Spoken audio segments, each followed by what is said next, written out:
El nuevo hombre.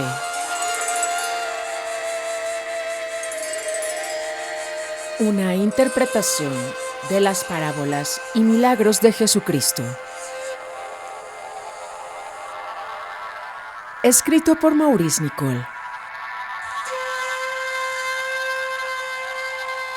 Uno de los textos fundamentales del Cuarto Camino.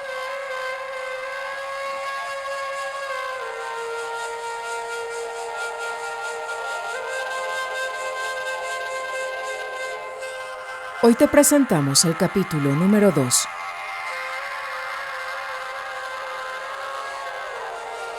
La idea de la tentación en los evangelios.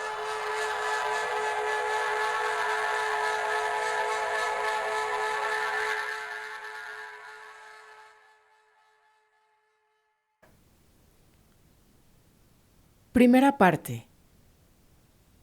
Ya que en el siguiente capítulo estudiaremos el milagro de la transformación del agua en vino, y que en su significado íntimo, o en un sentido psicológico, se refiere a cierto estado especial que alcanzó Jesús poco antes de comenzar a enseñar, sería conveniente que ahora consideremos las tentaciones sufridas por Jesús, como también la idea de la tentación en su significado general, conforme lo presentan los evangelios.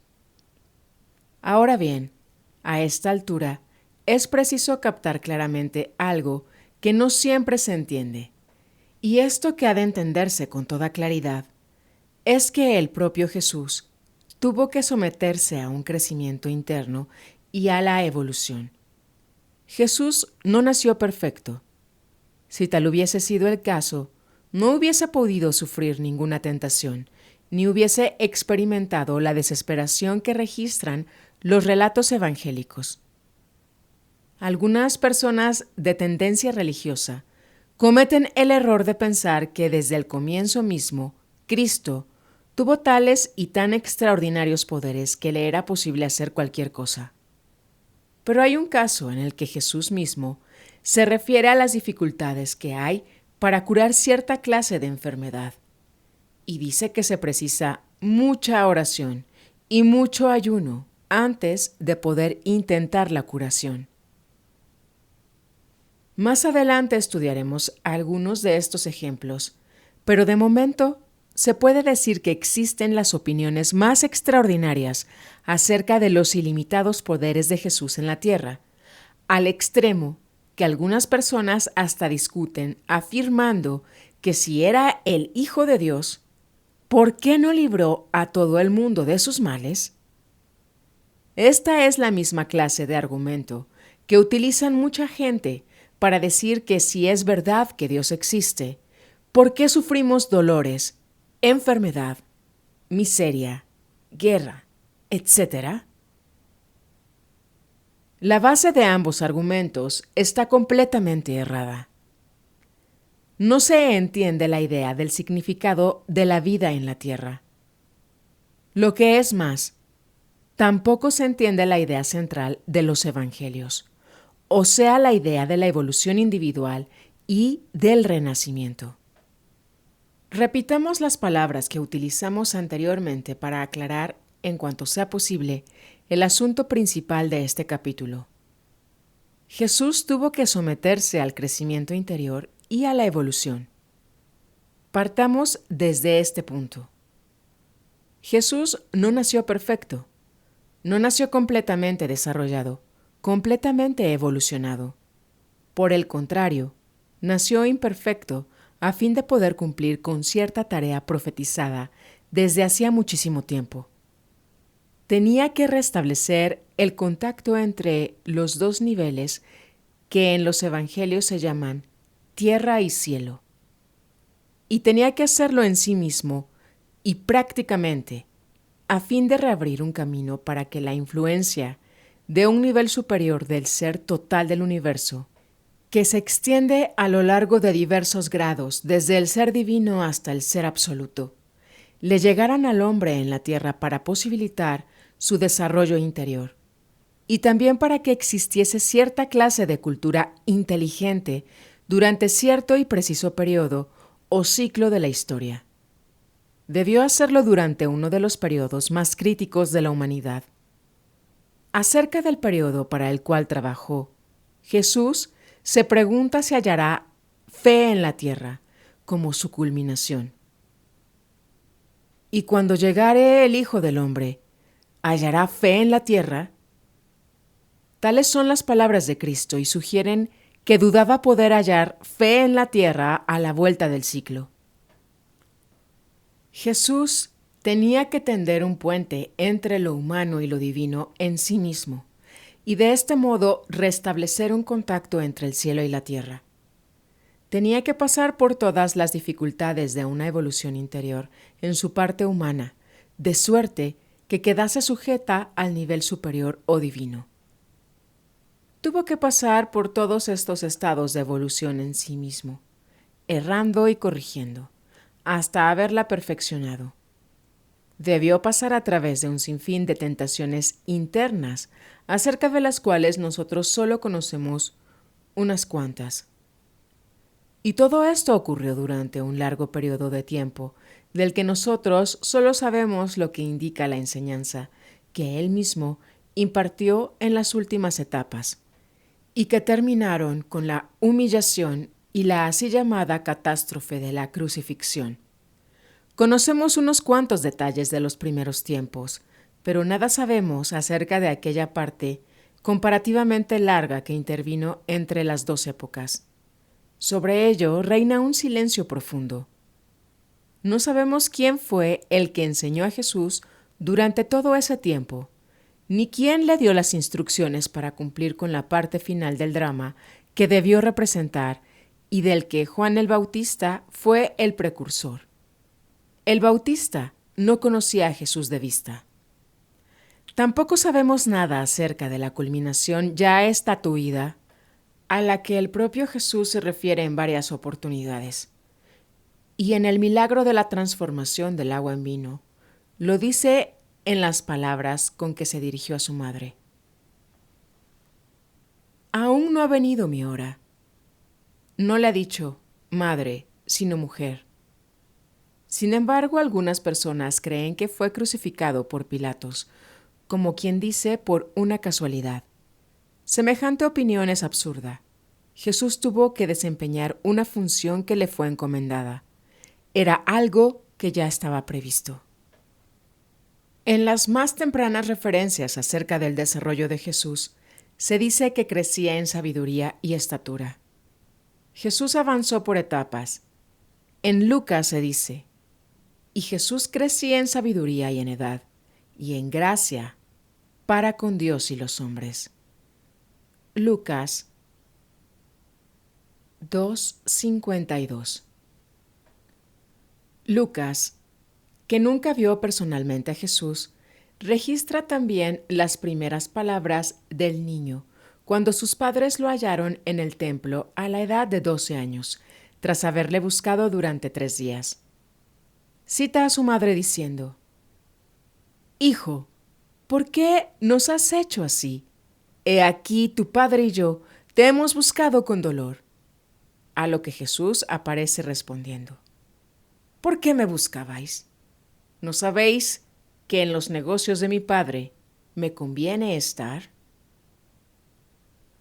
Hay que tomar nota de que acá se hace una distinción entre el Padre terrenal y el Padre que está en los cielos.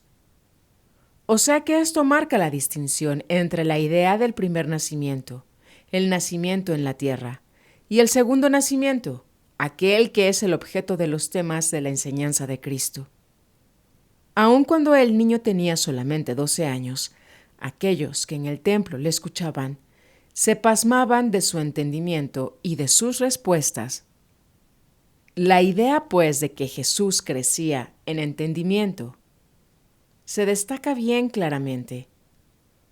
Y claro está también que hubo de pasar un largo tiempo antes de que llegase a su completa estatura interior y alcanzara su mayor desarrollo, el que en los evangelios se llama el momento de su glorificación.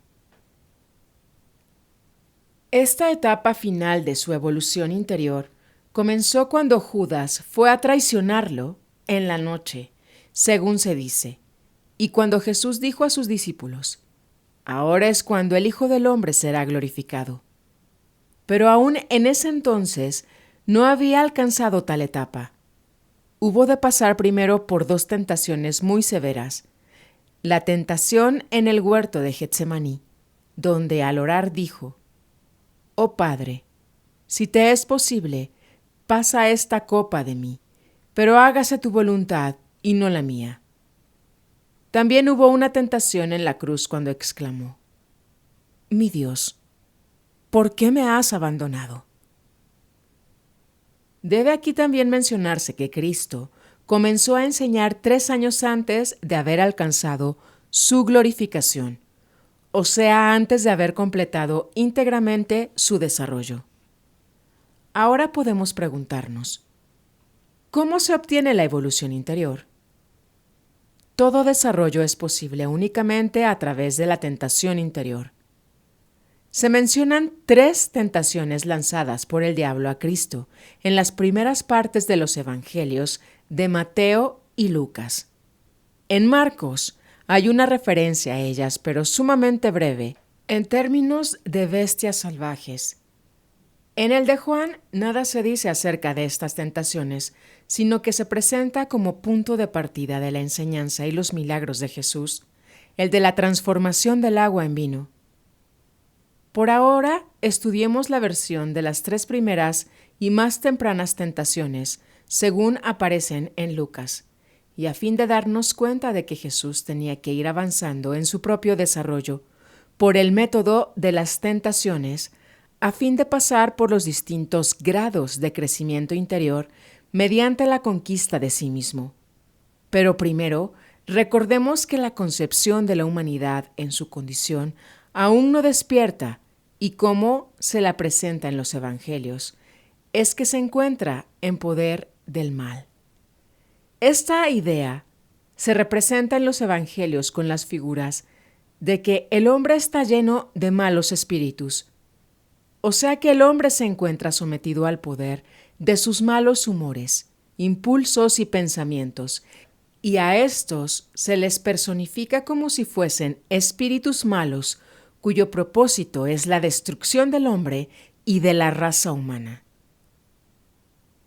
La concepción de los evangelios es que el hombre se ve continuamente arrastrado hacia abajo por las fuerzas del mal que lleva en sí mismo, fuerzas que no están fuera de él y a las cuales el hombre mismo ha consentido, dándoles poder.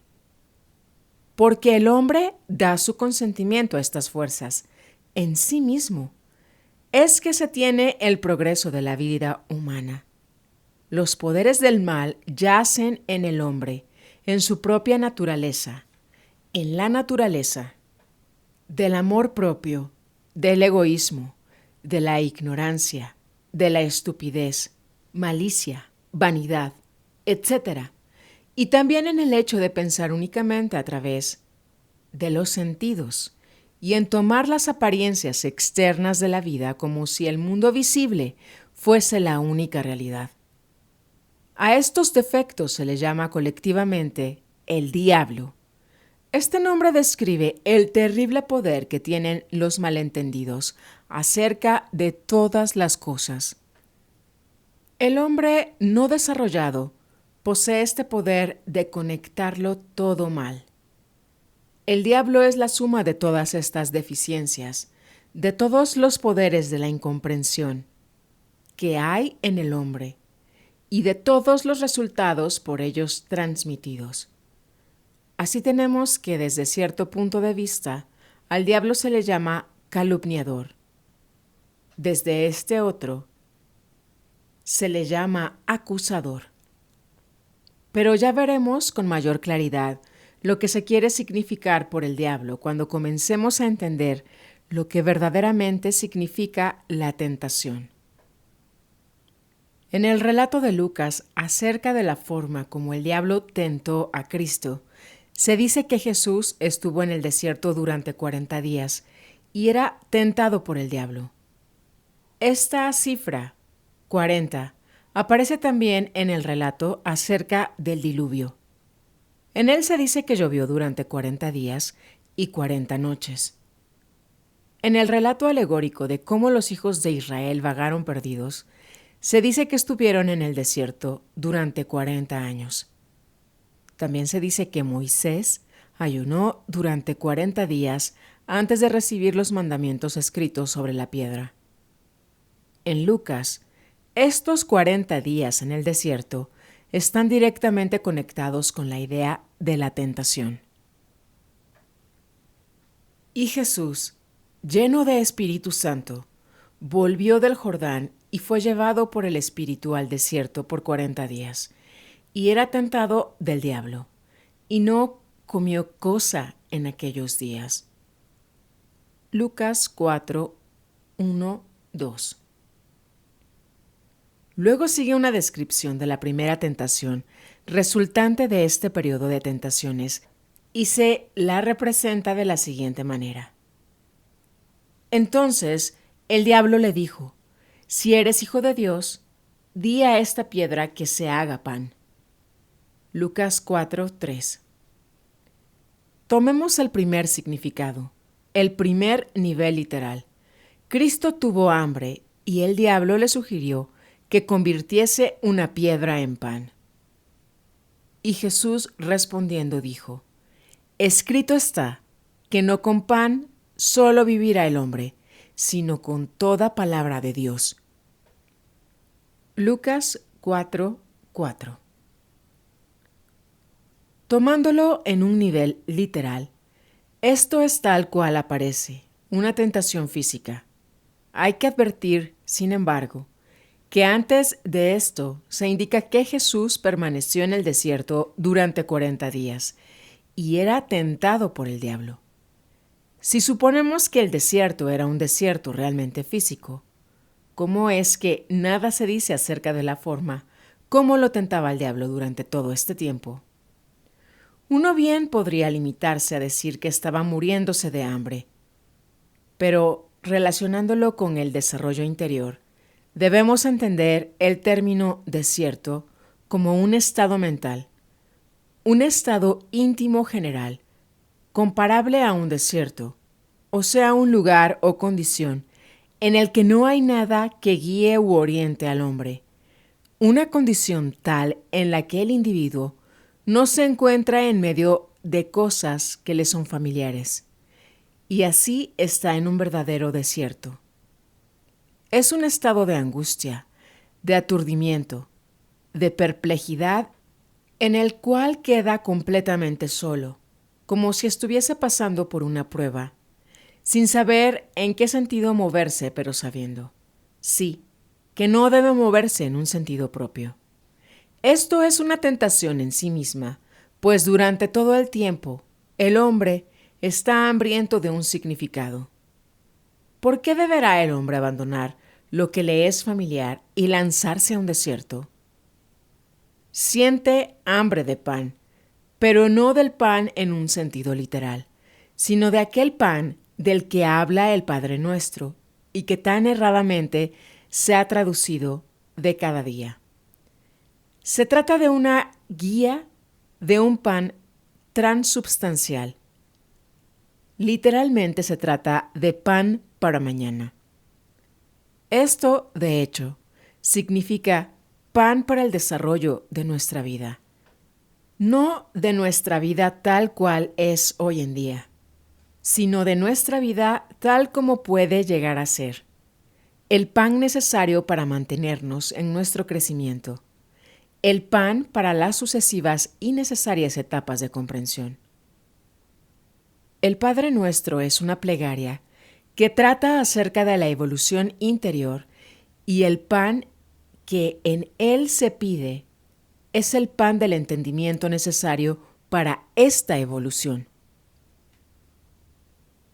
En semejantes condiciones, en medio del desierto, la tentación es la de hacer uno mismo el pan, o sea, obrar conforme a las propias ideas, a la propia voluntad, en la misma forma en que lo hicieron los constructores de la Torre de Babel, cuando utilizaron ladrillos y betún, hechos por ellos mismos, en lugar de piedra y mezcla. Ellos pensaron que podían hacer un mundo nuevo con sus propias ideas. ¿Por qué no ha de confiar uno en sí mismo y así descansar nuevamente en la vida en vez de esperar algo que parece ser tan dudoso?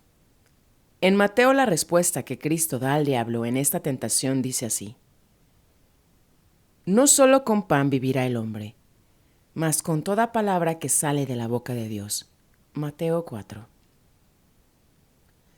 Acá se nota claramente que el diablo pidió a Cristo que él mismo hiciese su pan a fin de aliviar su condición, o sea que no esperase la palabra de Dios. Y el diablo también le dice: Si eres el Hijo de Dios, di a estas piedras que se hagan pan. En otra forma, le pidió que se alimentase de sus propias ideas, de sus propios poderes. Pero la misión de Cristo, que comenzó inmediatamente después que hubo pasado las tentaciones en el desierto, no era la de fabricar verdades y significados por sí mismo, sino el comprender y enseñar el significado de la palabra o el verbo de Dios, o sea, de aquellas influencias que vienen de un nivel superior. La prueba era la de escoger entre su propia voluntad o la voluntad de un nivel superior. Tenía que hacer la voluntad de Dios y no la propia. Tenía que poner su inferior nivel humano bajo el dominio de la voluntad del nivel superior o divino.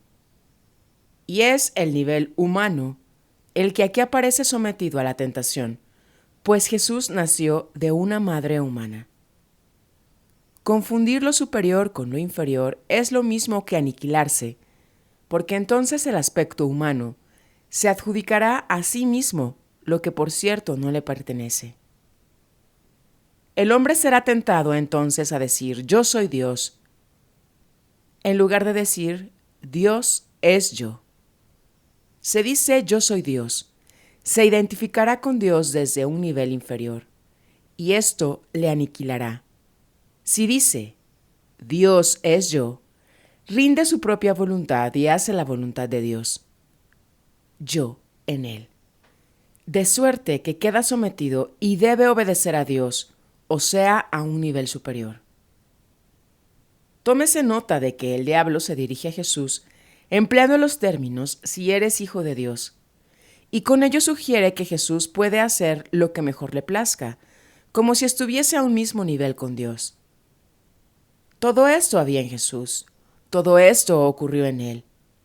Y aun cuando esta tentación bien puede tomarse muy simplemente como la necesidad de sobreponerse a sus apetitos, en este caso el hambre, resulta evidente que tiene otros significados más profundos tras su sentido literal. Y estos significados dicen relación con aquellos problemas del amor propio, del poder y de violencia, que tienen una poderosa raíz en la naturaleza humana. Una parte de la naturaleza de Jesús era humana. Provenía de la mujer, su madre. La tarea era transformarla. Todo esto es obvio en la segunda tentación, en la que es ofrecido a Cristo todo el poder sobre el mundo visible. Se presenta al diablo llevando a Cristo a un alto monte, donde le ofrece todo el poder sobre el mundo visible en un punto del tiempo. Y le llevó el diablo a un alto monte, y le mostró en un momento de tiempo todos los reinos de la tierra. Y le dijo el diablo: A ti te daré toda esta potestad y la gloria de ellos, porque a mí es entregada, y a quien quiero la doy. Pues si tú adorares delante de mí, serán todos tuyos. Lucas 4, 5 al 7. Esta es una tentación del poder mundanal y de la profunda vanidad que yace en todos. Nuevamente va dirigida hacia el amor propio. Incluye el amor por el mundo y por sus posesiones. El diablo le dará el mundo a Cristo, el amor del poder, autoridad, y el amor de las posesiones representan dos aspectos del amor propio. Aquí vemos cómo el aspecto humano de Cristo aparece sometido a la más tremenda de todas las tentaciones que se pueden concebir respecto a las ganancias del mundo y al poder posesivo. De tal modo está descrita esta tentación que destaca el hecho con toda claridad. Se le presenta a Jesús todo el mundo en un momento de tiempo, o sea, simultáneamente, y se cita a Jesús respondiendo: porque escrito está, a tu Señor Dios adorarás y a Él solo servirás. O sea que no adorará ni servirá al mundo y sus posesiones. La respuesta es del mismo tipo de comprensión que la dada en la primera de las tentaciones. Hay algo aparte del mundo y del amor por poseerlo.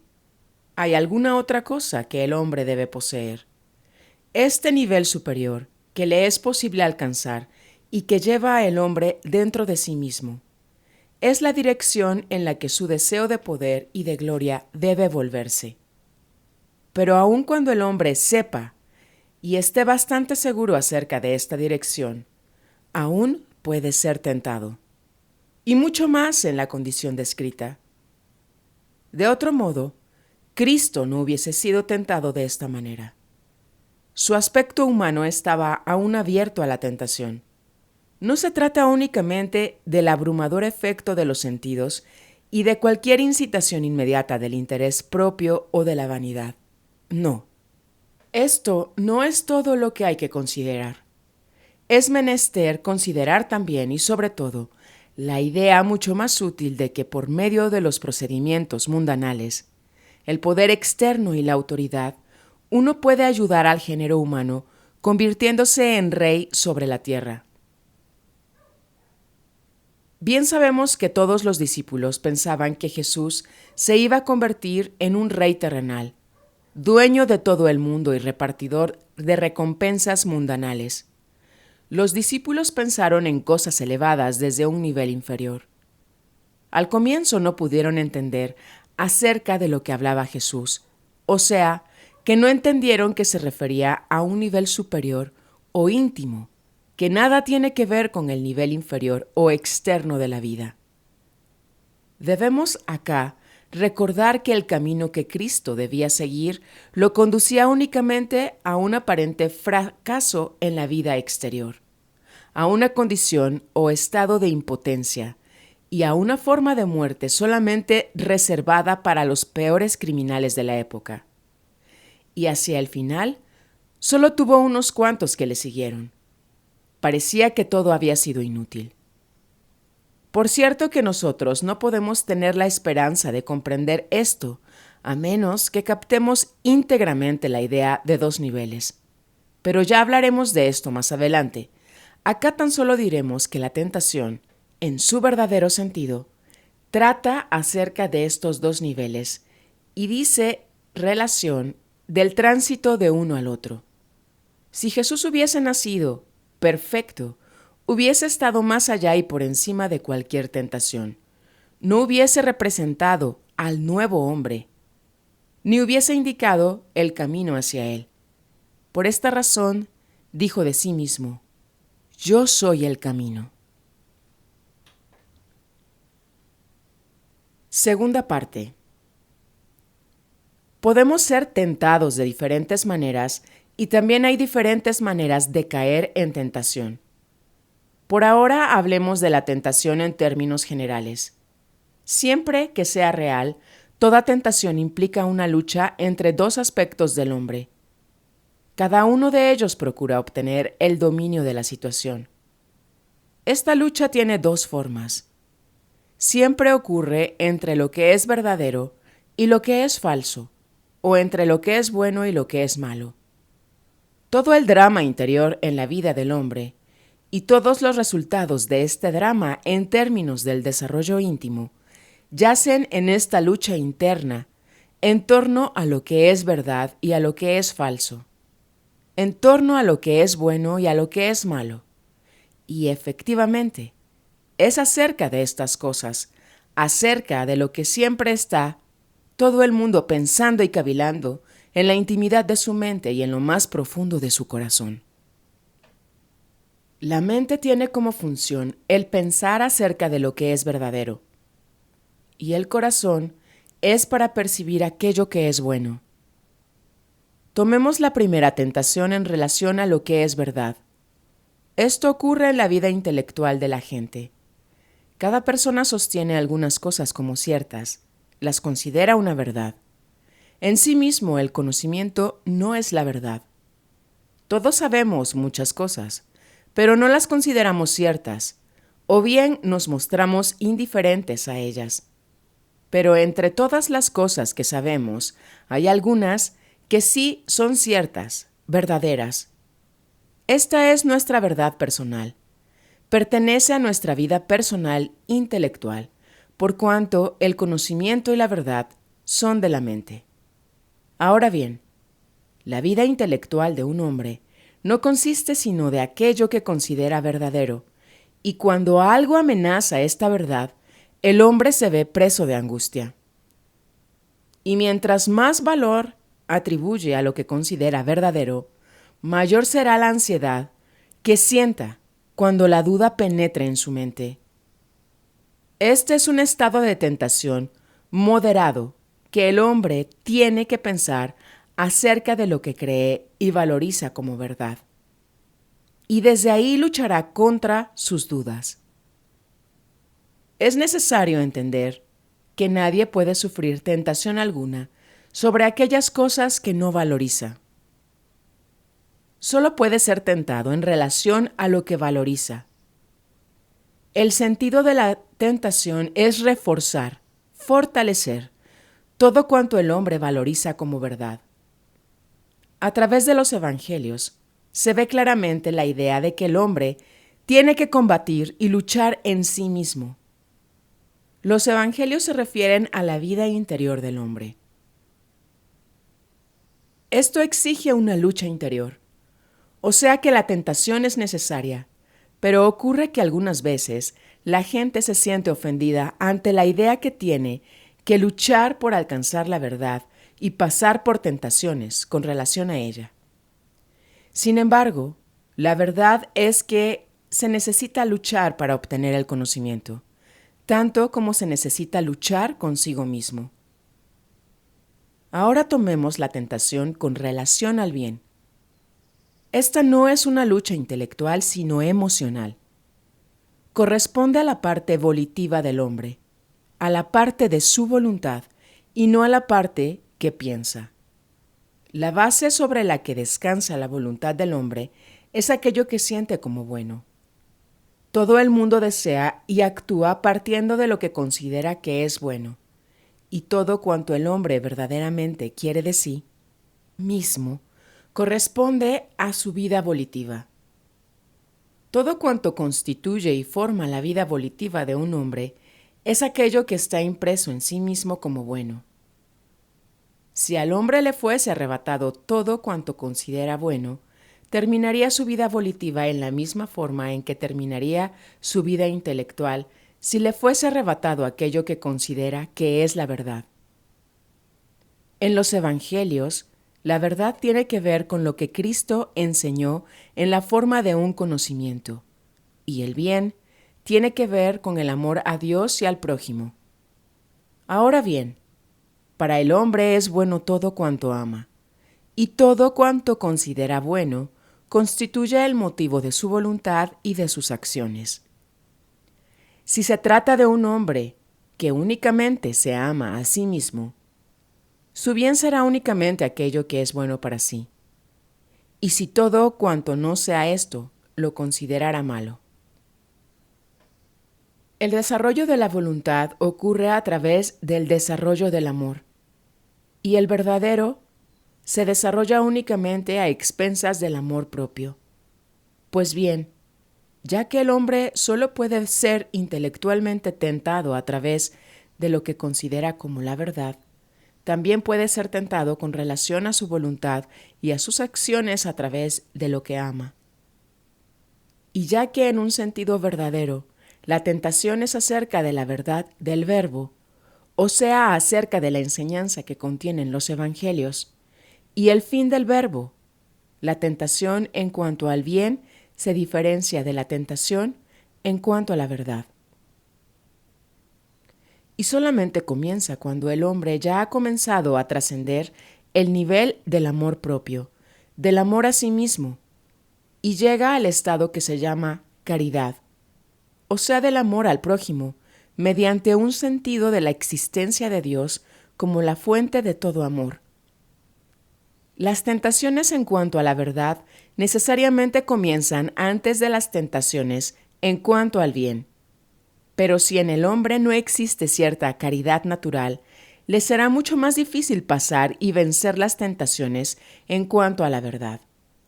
Y es que la verdad tiene que penetrar y crecer en el hombre antes de que éste pueda modificar la dirección de su voluntad. O sea, antes de que sus sentimientos acerca del bien puedan cambiar.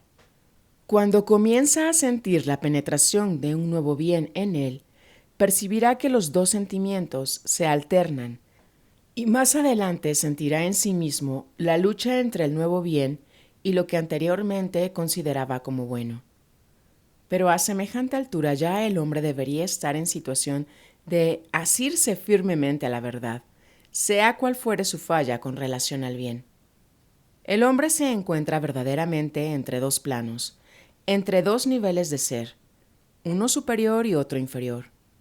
Y toda tentación real solo ocurre cuando se da este caso, pues el nivel inferior le atrae.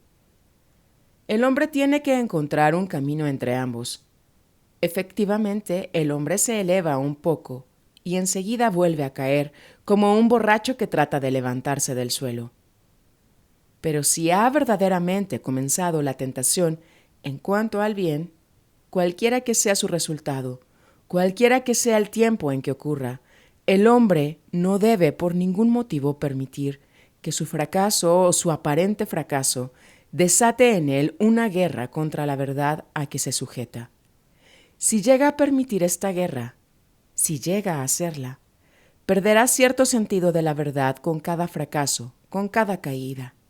Sea lo que sea, haga lo que haga, el hombre tiene que aferrarse a la verdad que ha recibido y tiene que mantenerla viva en sí mismo. Tercera parte. En la tercera tentación de Cristo, el diablo comienza nuevamente diciendo: si eres hijo de Dios.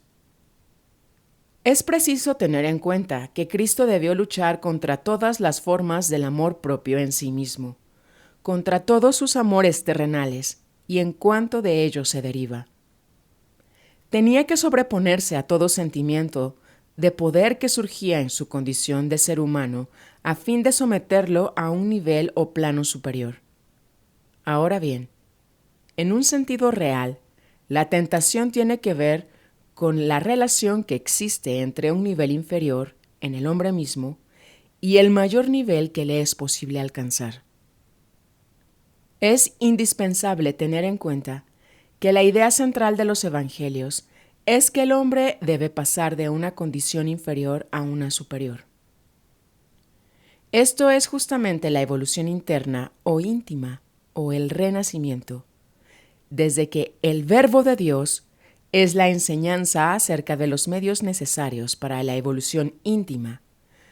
Toda tentación intelectual que presentan los evangelios se refiere a los pensamientos que el hombre alimenta en privado acerca de la verdad del verbo, de la verdad de los sentidos, así como todas las tentaciones emocionales son acerca del amor propio y del amor a Dios.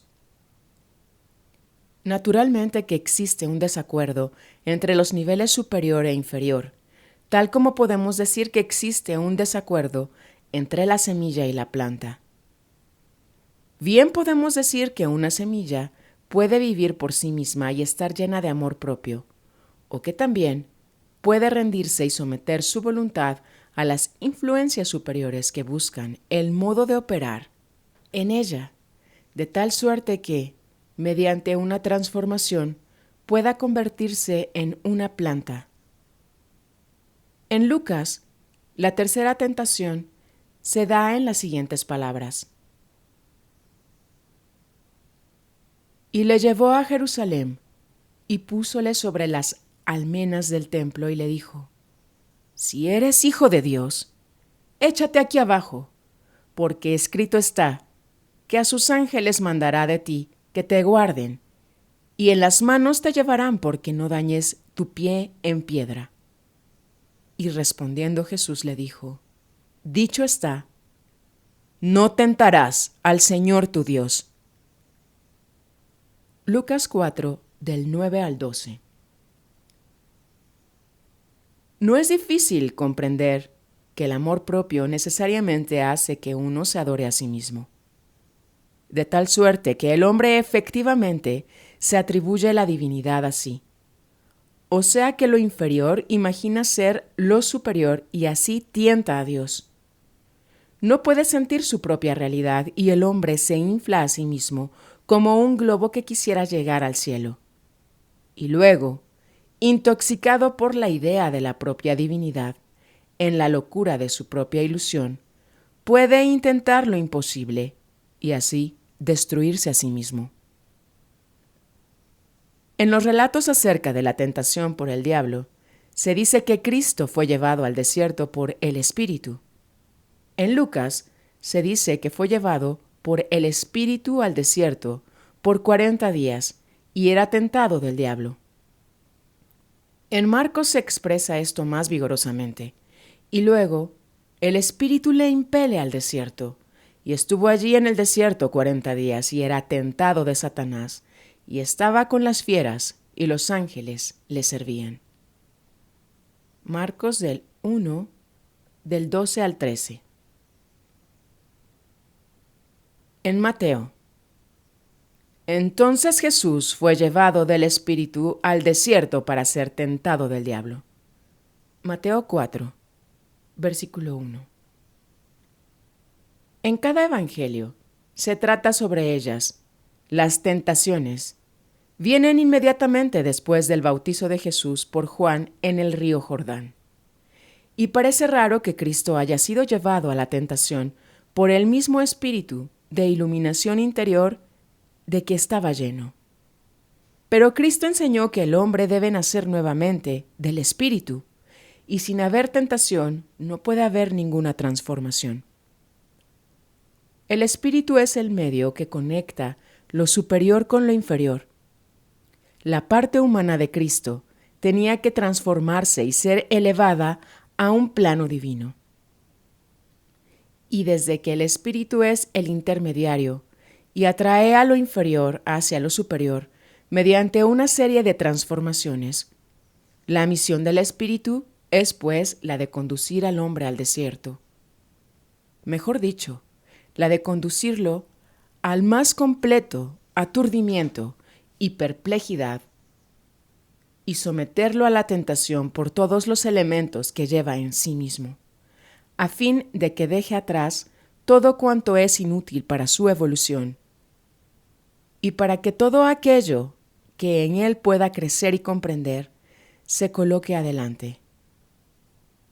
En el hombre, el diablo representa todo cuanto no puede evolucionar, todo cuanto no quiere y hasta odia la idea misma de la evolución interior. Es aquella parte del hombre que solo quiere calumniar, que rehúsa comprender y que únicamente se preocupa de hacer su propia voluntad. Todo esto tiene que gradualmente ir colocándose tras del hombre que busca verdaderamente una evolución interior. Y no debe permitírsele que le tome la delantera ni el control de su vida. Dicho en otra forma, es preciso que cambie el orden de las cosas a fin de que lo que es primero sea lo postrero. Así, en uno de los relatos se nota que Cristo dice al diablo: «Colócate tras de mí, Satanás». Que este nuevo orden de cosas no puede producirse de la noche a la mañana, lo indica claramente el Evangelio de Lucas, en el que se informa que las tentaciones a que estuvo sometido Cristo no habían terminado. Dice que el diablo se fue de él por un tiempo.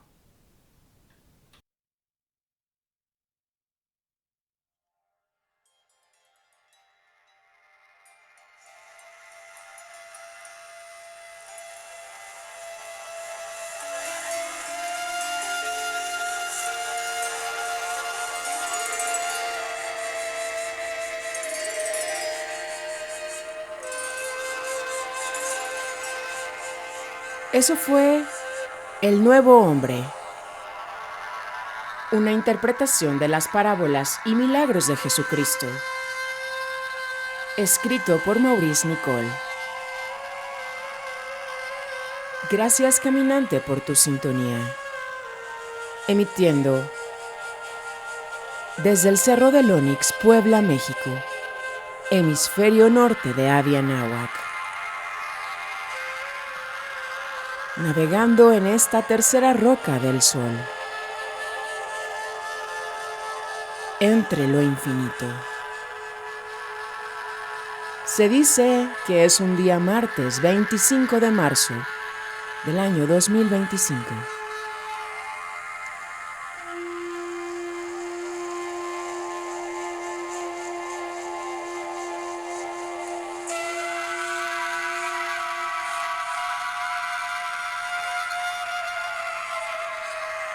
Seguimos descubriendo las sendas del autoconocimiento.